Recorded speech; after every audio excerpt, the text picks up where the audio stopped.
Mga ka-MWB, for today's video ay nagpunta na kami dito sa Usami City mga kanlubi para magbili na kami sa uniforme sa ating bagong Mr. Wingbin na kung saan coming na siya mga ka-MWB. Kaya ngayon mga kanlubi ay busy kami ni Miss Garillas para sa pag handa sa kaniyang mga costume o kaniyang uniform.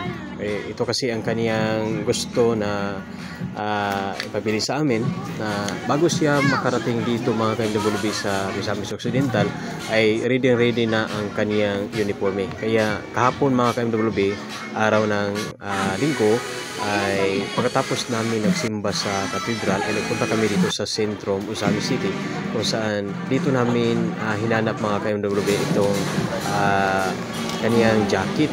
Ito kasi ang gusto niyang jacket mga ka-MWB.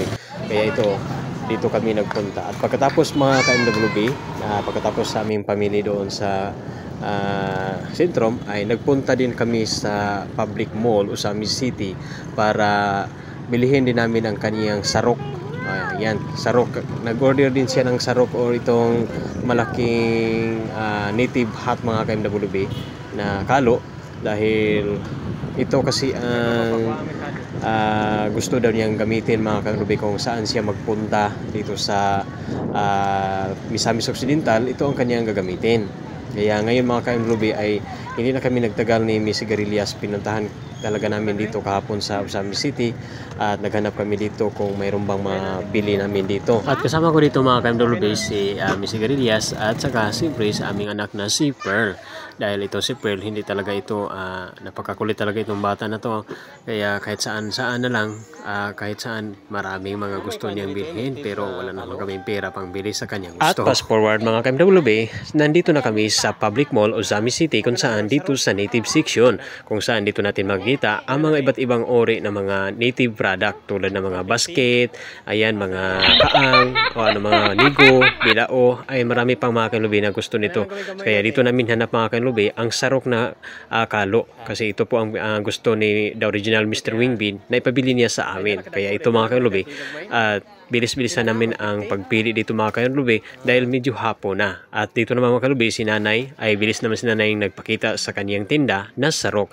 At ito 150 ang kaniyang presyo at binigyan niya sa amin 130. Diba? Napakalaki ang tawad. Kaya dito mga ka-MWB ay hindi na kami napaligoy-ligoy pa. Hindi na kami naghanap pa ng ibang tindahan para magbili at maghanap. Kaya ito mga ka-MWB ay nilagay ko na agad sa aking ulo para matisting natin kung fit na fit ba sa aking ulo mga ka-MWB. At dito mga ka-MWB ay nakipag-selfie pa ako kay nanay ang tindera dahil gusto ko din na ma-promote ang kaniyang tinda dito ng mga native product.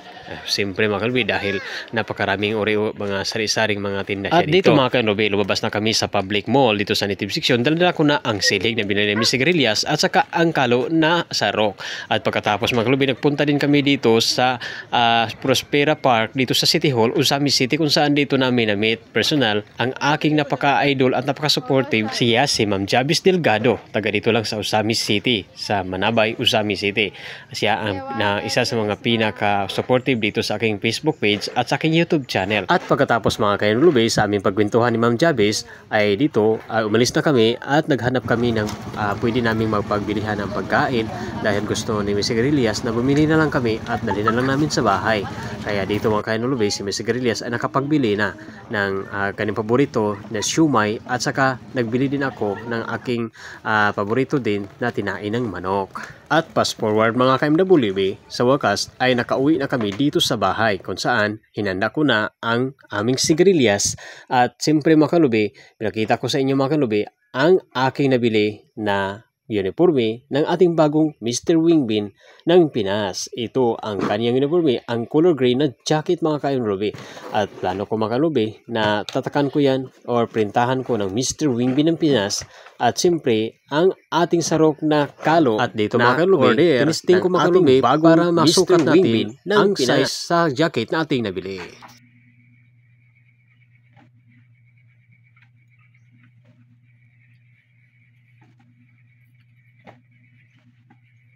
At dito mga ka-MWB, nakita ko mga ka-MWB na sakto-sakto talaga ang pinili namin jacket. At siyempre mga ka-MWB, ang karsones din mga ka-MWB na black pants. Ayan mga ka-MWB, para kumplito ang uniforme ni Mr. Wingbin ng Pinas. Kaya excited na ako mga kalubi na makapunta na dito ang ating inabang-abangan na bagong Mr. Wingbee ng Pinas. At siyempre mga kalubi, ang Kalu.